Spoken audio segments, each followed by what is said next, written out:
Bom dia, irmãos e irmãs, tudo bem com vocês? Eu quero te convidar, juntos a gente ter um tempo de estudo, para a gente meditar na lição de número 20 da nossa revista. E o título da nossa lição é Uma Igreja Profética. Convido você a abrir a sua Bíblia, lá em Amós capítulo 5, a partir do versículo 12. Amós capítulo 5, a partir do versículo 12.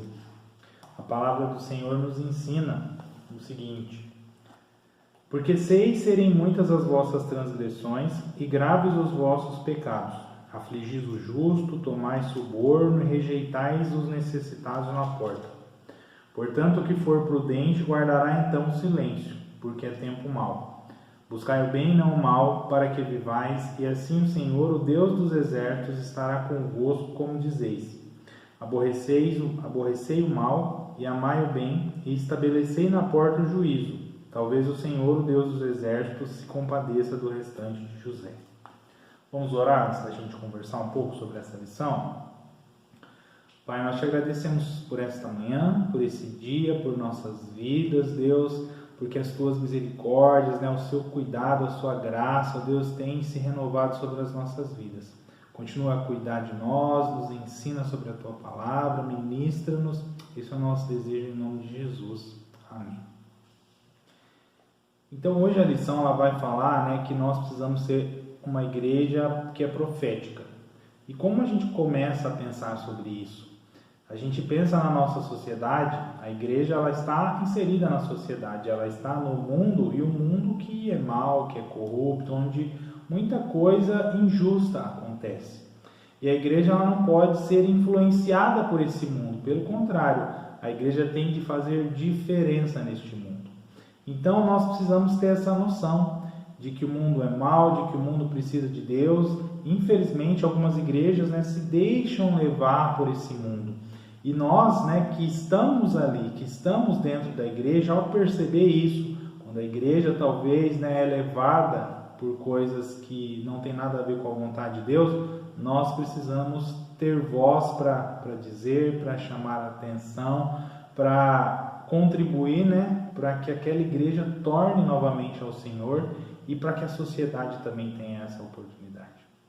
O texto que a gente acabou de ler é o profeta Amós falando exatamente nesse sentido, porque ele estava no meio de um povo que tinha ali corrupção na liderança, nos vários setores da sociedade. Ele estava ali também no meio de um povo que no próprio templo, na igreja, na questão religiosa, também havia corrupção. Muita coisa acontecia e a igreja não estava prestando atenção, não estava se importando com nada disso que estava acontecendo. E Amós foi alguém que é um profeta levantado por Deus e que teve uma voz diferente para fazer com que as pessoas percebessem: esse caminho não é bom, esse caminho é mau, a gente precisa voltar para Deus.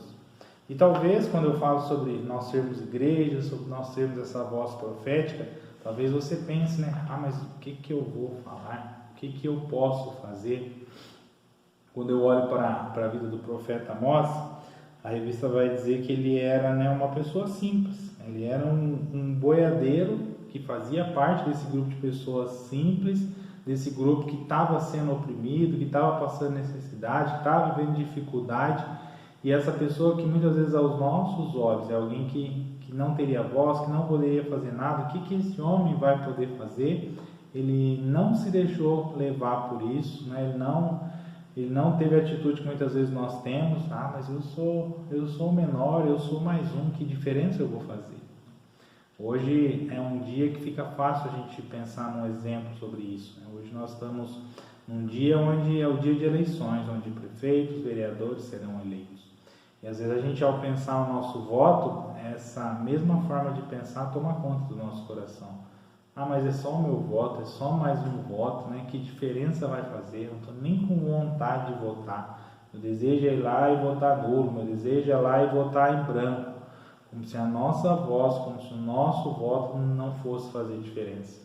E a palavra de Deus, tudo aquilo que aconteceu através da vida de Amós, nos leva a pensar que sim, a nossa voz tem importância, a nossa voz pode fazer diferença. e pensando nesta manhã, em tudo que será decidido, o nosso voto também pode fazer diferença. Quem dera, né, mais pessoas tivessem essa forma de pensar e tivessem esperança, né, no votar ou no conversar e no chamar a atenção quando vê algo de errado acontecendo. A lição, ela destaca algumas coisas que nós podemos trazer para a nossa vida como igreja e ela nos faz pensar sobre isso, né? Que a gente seja igreja não só dentro do templo, porque é o que estava acontecendo no templo de Amós. A igreja, né, estava funcionando ali, mas entre as quatro paredes. E não estava nem aí para o que estava acontecendo lá fora. Então eu tenho dito para a igreja que a gente tem essa capacidade de ser igreja o tempo todo e de cultuar o tempo todo. Que a gente cultue na igreja, mas que ao sair da igreja a gente tenha esse mesmo olhar cristão, que a gente viva mesmo o evangelho também fora da igreja, para que a gente tenha condição de fazer diferença nesse mundo que é mau e que também precisa conhecer o amor de Deus. Outra coisa que a lição vai destacar é essa necessidade, né, da gente convidar o povo ao arrependimento e à mudança de atitude. E ela até usa aquele exemplo do versículo que fala para a gente não tirar a trave do olho do irmão. Você vai querer tirar o cisco do olho do seu irmão quando você tem uma trave no seu olho. E aí a revista ela fala assim, que não é que a gente não possa chamar a atenção, né? Nós podemos chamar a atenção sim, mas não só chamar a atenção com a intenção de julgar, de apontar o dedo para a vida da outra pessoa. A gente pode chamar a atenção, mas com a intenção de levar aquela pessoa ao arrependimento, convidar a arrepender. A gente percebe Amós dizendo, né, esse caminho é mau, né? Abandone esse caminho, né? Busque o bem, buscai o bem no versículo de número 14. Então a gente precisa, né, mostrar o erro, a gente precisa convidar a pessoa a se arrepender daquele erro e como igreja, de forma muito amorosa, nós precisamos ter essa disposição de caminhar junto com aquela pessoa, de ajudar ela no processo, sabendo que é o Espírito Santo de Deus quem convence, que é Deus quem faz a obra, mas nós estamos ali presentes, né? A gente ser igreja também fora das quatro paredes, junto a tantas pessoas que estão por aí, sofrendo, sendo oprimidas, vivendo a injustiça. E aí, por último, né, ele fala que a gente como igreja, é o versículo de número 15, né, que ele fala, aborrecei o mal e amai o bem, e estabelecei na porta o juízo. Né? Então ele diz assim que uma igreja profética não se coloca ao lado da corrupção e nem das pessoas corruptas. Pelo contrário, se coloca como voz alternativa que denuncia as injustiças, a corrupção. Enfim, a igreja ela precisa ter uma posição firme mesmo, ela não pode se deixar levar. Nós como homens e mulheres de Deus, hoje vai ficar mais forte essa questão da eleição. Então, o nosso voto não é vendido.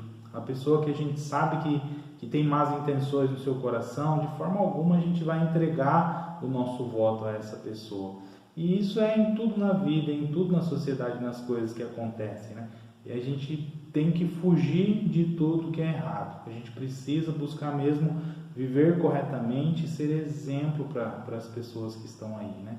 É um imposto de renda que às vezes a gente mente e declara um negócio que está totalmente fora da nossa realidade.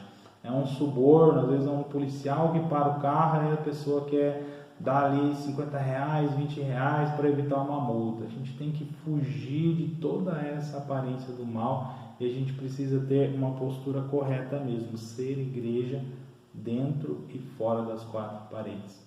Então que nós como igreja a gente tenha mesmo essa capacidade de ser voz profética, de buscar o bem, de buscar viver aquilo que é vontade de Deus e de apresentar para esse mundo, né, que é mau, que é corrupto, onde as pessoas têm sofrido, que há oportunidade de viver de uma forma diferente. Que Deus te abençoe e te conduza nesse sentido, que nós possamos ter mesmo integridade, né, na nossa forma de viver, de proceder, de caminharmos na direção do Senhor.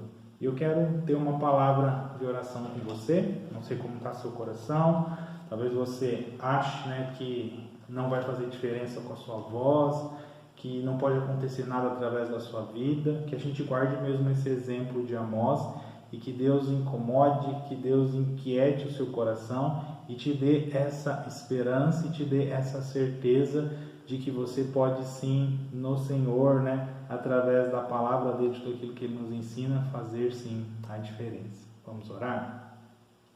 Pai, nós te agradecemos pela tua palavra, por tudo que ela nos ensina, e eu quero orar ao Senhor nessa manhã e te pedir mesmo, Deus, dá esperança para cada um de nós, nos dá coragem, Deus, e que a gente não se acomode, que a gente saiba mesmo ser igreja e saiba ter essa voz profética, Deus, que percebe algo de errado, que chama a atenção, que proporciona ali um momento para que haja arrependimento, para que haja mudança, para que aquela realidade se transforme e que haja mesmo em nossas vidas essa disposição, né, de caminhar junto, de ajudar, de acompanhar, Deus, porque nem sempre, né, esse processo, essa mudança, esse largar o mal e se apegar àquilo que é bom, nem sempre acontece, né, no nosso tempo, no momento em que a gente gostaria.